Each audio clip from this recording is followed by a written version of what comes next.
Žmogus nenorėjo pirkti naujų reflektorių, norėjo atrestauruoti senus.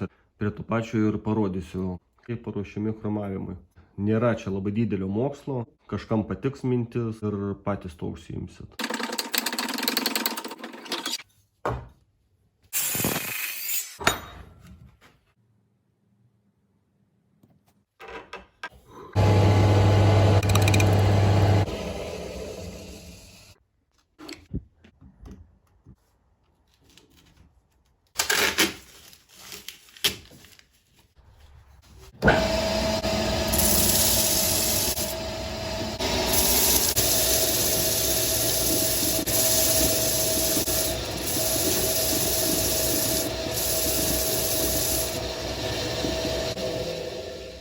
Ilgai neužtruko, 2-3 minutės ir turim rezultatą.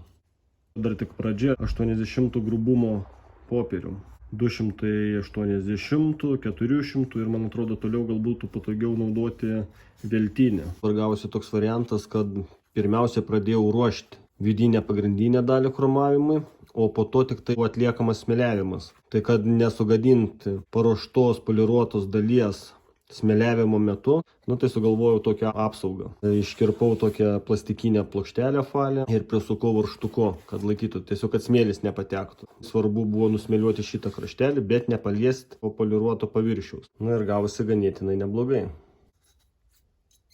Vienas toks klausimas, kodėl didžioji dalis restauruoja senus reflektorius. Kodėl žmonės renkasi brangesnį variantą restauruoti seną žibinto reflektorių, nei nusipirkti pigesnį naują reflektorių.